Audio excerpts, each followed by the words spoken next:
Hey Roosters, and welcome back to another episode of the Star Wars Unlimited Leader Spotlight. In today's video, we are going to be talking about another leader from the Star Wars Unlimited second set, Shadows of the Galaxy. Disclaimer before we get into it, this is not a meta-analysis. Not every card talked about in today's video will be great with the leaders mentioned in today's video. This is just an opinion. If you have disagree, comment below. Let me hear about it.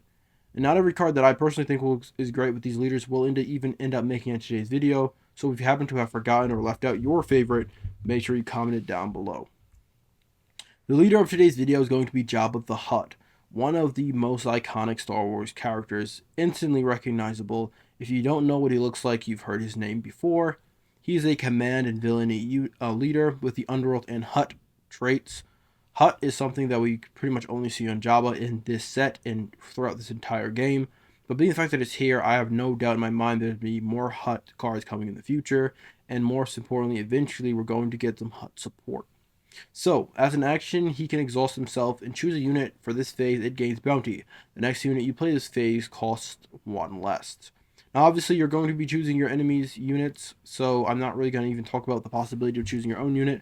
But the fact that it doesn't say enemy unit means that at some point in the game, who knows, this may be something you might want to do, give your own unit a bounty for whatever possible reason.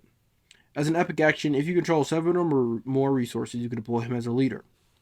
He becomes a 2/12. When deployed ability, another friendly unit captures an enemy non-leader unit. And he has that same action pretty much. Exhaust him, choose a unit. For this phase, it gains bounty. The next unit you play this phase costs 2 less. So, what is the goal of this deck? From face value, he wants a lot of cards that are going to allow him to collect on these bounties. And the preferable way to do it will probably be by capturing enemy units, being the fact that that's what his ability on when deployed ability says. 7 cost to deploy is definitely on the higher end of the spectrum, but it's not completely unusable. In fact, really, no cost so far has been unusable. But 7 is definitely well and within the range of I can get there. You don't have to worry about dying before you do. So, let's take a look at some cool cards that work with his ability that are going to allow you to cash in on his bounty ability as easy as possible. First off, we have the Salicious Scrum. 1 cost 1/3 underworld creature. When you play him, you heal 1 damage from your base. As an action, you can exhaust him to return him to your hand and then deal 1 damage to a ground unit. So the obvious loop here with Jabba the Hutt is you play him down, you heal a damage from your base. Next turn you use him, you return him to your hand, you play him down again, preferably for free via Jabba's ability, and you kind of keep that train going forever. As long as he's in your hand, as long as you're able to use his ability, you will have the ability to then use Jabba's cost reduction on something. In a lot of cases, you'll be making this guy free. Once Jabba flips into his unit leader unit form, he can reduce cost by 2 less, so maybe this card is not the best use of that ability, but at least on his leader face side, when you're activating and you're collecting those bounties, this is a nice card to sort of loop through your hand as long as as long as you don't have a better option. Because every time you go through this combo, you'll be healing 1 and dealing 1 damage, and just keep doing that without your opponent being able to say put a unit in front of the damage you're doing. The Effent Mon is a 5 cost 4/6 underworld unit with on attack. Choose an enemy non-leader unit that attacked your base this phase. Friendly unit in the same arena captures that unit. Why are we playing this card? Because it captures units. And don't forget, when you capture a unit, you get to collect on their bounties as well. So that's really the reason why we're putting this guy in the deck. Jabba's Rancor. You can't go without talking about this card. 8 cost 9/9 underworld creature. If you control Jabba the Hutt as a leader or as a unit, he costs -1 to play. And through Jabba's ability, you can even make him cost a total of -3, making him a 5 cost 9/9. And that alone is just absolute great value. But also, he also has an ability when he's played, and also when you attack with him, deal 3 damage to another friendly ground unit, and deal 3 damage to an enemy ground unit. Obviously, it's going to sting a little bit to deal damage to your own units, but you may be able to play around that with sort of a grit type of deck if you want to go that route. Or even you might just say, well, 3 damage to myself is not that big of a deal when I get to choose where it goes, especially the fact that I can deal 3 damage to my opponent, in which I again choose where it goes. The Gamorrean Retainer is a 2 cost 3/2 underworld unit. That says while you have another command unit, it gains Sentinel. It's here for the thematic value. Reputable Hunter is a 3-cost 3/4 bounty hunter. If an enemy unit has bounty, this unit costs 1 less. Through Jabba's ability, he can become literally free as long as you have an enemy with a bounty, which you probably will when you're playing this Jabba deck. Discerning Veteran is a 5-cost 3/4. When played, this unit captures an enemy non-leader ground unit. That's the reason we're playing him. We're playing him so we can get those bounties. 4-cost, the Heavy Fighter is a 3/3 Overwhelm. Also, on attack, you may exhaust another friendly unit, and if you do, this unit gets +2 power for this attack. A lot of the times, you may have units on the field that aren't going to be able to swing and defeat the unit or the units with the bounties on them that you want to defeat in a single attack. And so this way, by using this ability, you can exhaust those other units that aren't really going to be much help and make one swing into that unit, kill it, and also maybe get some overwhelm damage in the process. Commission is a 1-cost search the event. Search the top 10 cards of your deck for a bounty hunter, an item, or transport card, reveal it, and draw it. You can also smuggle it in for the cost of 3. This card is really great in this deck, mainly because you can search out your bounty hunter cards, but you may have some certain items or transports that you may want to use this for as well. They captures a 3-cost tactic event, and a friendly unit captures an enemy non-leader unit in the same arena. That's the reason why we're playing this card. Legal Authority, 2 cost, attached to a friendly unit. When played, attached unit captures an enemy non-leader unit with less power than it. This also gives the unit +2 HP. Or the unit this is attached to. Price on your heads, a 2-cost +0/+0 bounty card. Put the top card of your deck into play as a resource. Although 7 resource as a deploy number isn't crazy high, it's definitely on the higher end of the spectrum, so getting more resources is going to be a good way to get to that point a lot quicker. And then also, this also gives your enemies bounty abilities to help with all the units you may be playing in your deck that want you to have bounties. On to Aggression. Dengar is a 1-cost 2/2. When you play an upgrade on a unit, you may deal 1 damage to that unit. You can use this obviously on your own units, but mostly you're going to be using this on your enemies' units as you place bounty upgrades on them, so you can deal 1 damage to them until it'll be easier to collect those bounties in the future. Jango Fett is a really great bounty hunter card with 4-cost 3/6. While attacking a unit with a bounty, this unit gets +3 power and gains Overwhelm. When this unit attacks and defeats a unit, draw a card. He's going to be a nice draw engine for you throughout the game, as well as the fact that he's going to be swinging in for 6 a lot of the time if you're going this whole, you will be going this whole bounty route. Curzan 10 is a 5-cost 3/7. When played, if an enemy unit has bounty, you may ready this unit. That's really important. But also, on attack, you may choose a ground unit. You may deal 1 damage to it for each damage on this unit. And that's sort of like a grid ability, but it's a little different and maybe a little bit more powerful depending on who you ask. But the important part here is that he works well when you're attacking bounty units, and he's going to be able to take a couple of hits and dish out a lot of damage. The Tandoshan Hunters is a 5-cost 6/4 Overwhelm. When played, if an enemy unit has bounty, give an experience token to this unit. You're really playing it for that 6-cost Overwhelm, but the experience token will usually come into play, making it or either 6 power Overwhelm, but the experience token will usually make it a 7/5 Overwhelm. Solo Land Speeder is an interesting card. 1 cost, 3/2. When played, if you've played this unit from your hand, your opponent takes control of it. It also has a bounty ability. If you own this unit, play it from your discard pile for free and give an experience token.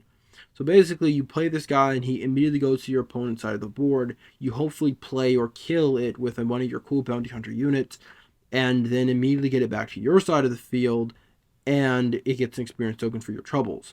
It allows you to use a lot of your different bounty hunters' abilities, as well as the fact that it's going to basically power up this card for yourself. The only downside is that your opponent technically does have a chance to use this unit before you get a chance to kill it. Covetous Rivals is a 6-cost 5/5 Grit. When played and also on attack, you may deal 2 damage to a unit with a bounty. That ability right there will immediately kill the land speeder when you get a chance to play this guy. Punishing One is a 3-cost 3/4. When an upgraded enemy is defeated, you may ready this unit. Use this ability only once each round. Remember, you're going to be playing a lot of upgrade units, bounty upgrades onto your opponent's units, and you'll be able to kill them and then get this ability and ready this guy for at least get one additional attack each phase or each round. Given to Your Anger is an interesting card, and I think it's actually pretty cool in a lot of different decks, but here I think it also has a specific place. One cost, deal 1 damage to an enemy unit. Its controller's next action this phase must be an attack with that unit if able. It must attack a unit if able. So a lot of the time you're going to deal 1 damage to a unit with bounty and make it attack one of your big bounty hunter units. And then it's going to swing in and die. You're going to collect the bounty on that, and you are really just going to maybe throw a wrench in your opponent's plan if they had plans to use that unit for an attack on your base or attack on a different unit or attack on your base, right? So this card is going to basically deal a damage. It's going to force your opponent's hand on some of their bounty units, and ultimately it's going to be pretty cool. And it's also a pretty interesting way to get around the Sentinel keyword, because forcing your opponent's units to attack you will get around the Sentinel keyword ability and allow you to essentially kill that unit without having to go and kill it. Headhunting is a 2 cost. Attack with up to 3 units, one at a time. They can't attack bases for these attacks. Each bounty hunter that attacks this way gets +2 power for its attack. So ideally, you're swinging in for a total of +6 value, but 3 attacks in one go is nothing to laugh at. Open Fire is a 3 cost tactic that just says deal 4 damage to a unit. A lot of the time, this will kill a bunch of different units with a bounty keyword ability. Being effective with Jabba the Hutt, you can give almost any unit a bounty ability. You can easily decide who gets this bounty ability that has 4 or less health, then play this card and immediately kill them and to collect that bounty as soon as possible. Arm to the Teeth is a 2 cost upgrade, +2 power. Attach unit gains on attack, give another friendly unit +2 power for this phase. Smuggle. You can smuggle in for the cost of 4. So the real reason you're playing this card is simple. You're playing it to buff your other units so that your big units can swing and kill your opponent's units with bounty. It also gives the unit it's played onto +2 power, so there's that as well. Guild target is a 0 cost bounty upgrade. Attached unit gains bounty. Deal 3 damage to a base. If this unit is unique, deal 2 damage to a base. If this unit is unique, deal 3 damage instead. Again, it's just another bounty ability, so you can use all your different bounty hunters on this card.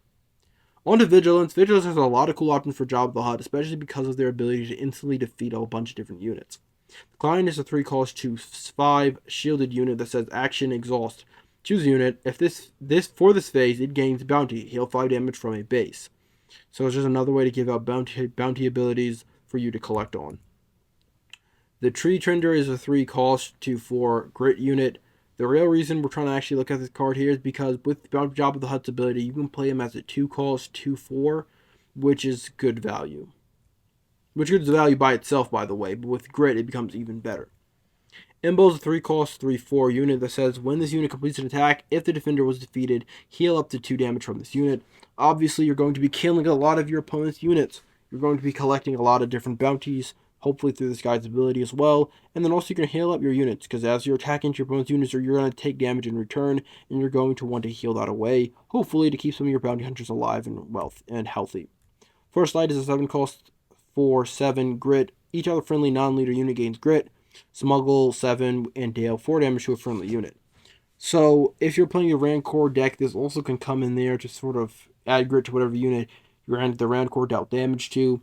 But also it's also there because again you're going to be doing a lot of damage to your opponent's units. You're going to be taking a lot of damage back. Grit is going to only make your units more powerful. Covert Strength, 1 cost, heal 2 damage from a unit, give an experience token to it. For the same reasons as we keep mentioning, you're going to have some damage on your units. Hopefully you can heal that off and make them stronger for their next attack. Take Down and Fell the Dragon work in similar ways and sort of have a similar place on this list. Fell the Dragon says defeat a non-leader unit with 5 or more power, while Takedown says defeat a unit with 5 or less remaining HP. Takedown is going to be useful in a lot more situations, especially early game, but as the game ramps up and your opponent is going to get more powerful units, Fell the Dragon is going to allow you to take down their big giant ships and their big giant monsters that they may drop onto the field. And so it's important to maybe consider playing both of these both of these in your deck. I definitely say Takedown is still the better option for Jabba the Hutt because you want to be able to get his ability off early game. But it is important to note that Fell the Dragon sort of does a similar thing and will become a lot more important late game. Power of the Dark Side is a 3 cost event that says an opponent chooses a unit they control. Defeat that unit. Now, this isn't amazing in Jabba the Hutt, because a lot of times they're going to choose whatever units don't have bounties on them. But sometimes they're also not going to have the choice, and also their ability to cull down force them to choose between maybe a unit they actually want to keep, that's actually good, or a unit with a bounty ability, and make you decide whether or not they want to give you this bounty ability or lose a good unit. It's going to be an interesting dilemma, and it's also 3 costs, which is less than Fell the Dragon and the previously aforementioned Takedown. Top target is a 1 cost +0/+0, obviously bounty upgrade. It says attached to unit gains bounty. Heal 4 damage from a unit or base. If this unit is unique, heal 6 damage instead. Obviously, this is going to help you heal up your units that have taken damage this turn. On to Cunning. Hunter of the Haxian Broods, 3 cost 4/3. This is while an enemy unit has a bounty ability, this gains shielded. Drayden Vosses of 7 cost 5/7, unshielded. When played, choose a captured card guarded by a unit you control. You may play for free under your control. Remember, you're going to probably be doing a lot of different capturing throughout the game, as well as defeating units, of course, but capturing as well, especially in Cunning, especially in Command Cunning. So it's important to say that, well, I just captured your enemy Darth Vader, who knows, and I'm going to play it for free under my own control. It's pretty cool. Chain Code Collectors of 4 cost 4/2, ambush on attack. If the defender has a bounty, it gains -4 power for this attack. You obviously drop him in, you ambush your enemy, you collect a bounty. He's probably going to die soon after because he only has 2 HP, but he's definitely going to have the ability to swing into a unit with a bounty and not die immediately. Well, he might not die immediately. Grievous of 1 cost 3/1. When defeated, you may discard a card from your deck. If it's not a unit, deal 2 damage to a ground unit. You're probably going to be stuffing your deck with a lot more bounty upgrades than a normal deck. You're also going to have a couple different events to help you defeat and capture units. So he's going to have a good chance of firing off, but also he's an underworld and a bounty hunter card. The Gamoran Guards of 4 cost 4/4. Underworld. While you control another Cunning unit, this unit gains Sentinel. Xanadu Blood is a 6 cost 4/6, grade 2. When played and also on attack, you may return another friendly non-leader underworld unit to its owner's hand, and if you do, exhaust an enemy unit or resource. You're going to have quite a couple different underworld units, such as the Scrum from I talked about at the beginning of the video, that you actually may want to return to your hand for a variety of reasons, but mostly to play them again to get their own playability, such as if you want to play again Drayden Voss or something, who's about to die at the moment. Slaver's Freighter is a 5 cost 4/5. When played, you may ready another unit with power equal to or less than the number of upgrades on enemy units. You're going to be playing a lot of different upgrades on enemy units. Hopefully being able to ready up your own units that have the ability to kill those units to gain those bounties that you just put on them, or you have put on them throughout the game. A bounty posting is a 1 cost. Search your deck for a bounty upgrade, reveal it, and draw it. You may play that upgrade, paying its cost, of course. So this is going to be a way to get all those bounty upgrades. Maybe you don't see some, and maybe you need to collect another bounty, or you want to collect another bounty because your bounty hunters kind of need that to happen. You play this card. McClunky is a 1 cost. Return a friendly non-leader underworld unit to its owner's hand for a multitude of different reasons, and if you do, you get 3 damage to an opponent's unit, which could kill that unit, collecting you a bounty. Relentless Pursuit is a 3 cost. Choose a friendly unit. It captures an enemy non-leader unit that costs the same or less than it. If a friendly unit is a bounty hunter, give a shield token to it. Carbonite is going to be a 3 cost +0/+0 upgrade that says attached to a non-leader unit. Attached unit can't ready. When played, exhaust attached unit. Ultimately, this card is going to go into one of your opponent's most powerful units and basically say they can't do anything. The saving grace of this card is the fact that because of how much upgrades are going to be an important part of this game, your opponent's probably going to have 1 or 2 ways of getting rid of this card. It's why it's not completely and utterly busted. But don't get me wrong, it's one of the coolest cards in the game, most powerful cards in the game, and getting access to it, exhausting one of your opponent's pawn units that's going to try to stop you is going to be really important. 1 to 0 cost bounty hunter upgrade. Attached unit gains bounty, ready to friendly resources. As you're collecting the bounty through Jabba the Hutt's ability, maybe you're also going to want to get more resources to play a card for less cost. Maybe it's reduced by 2, but I don't have anything that still I can play with my current, I'm tapped out, right? 2 cost is too low, right? So you maybe want 2 more resources to make it a little easier to play those cards.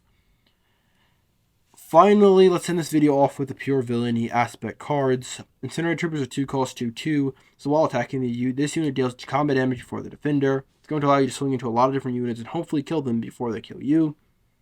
Toro is going to be a 3 cost 3/5 Bounty Hunter. When you play another Bounty Hunter unit, you may deal 1 damage to it, but if you do, you can ready this unit, and you can only use this ability once per each round, hopefully allowing you to swing in at least twice during your turn and deal some extra damage to your opponent's units with bounty on them.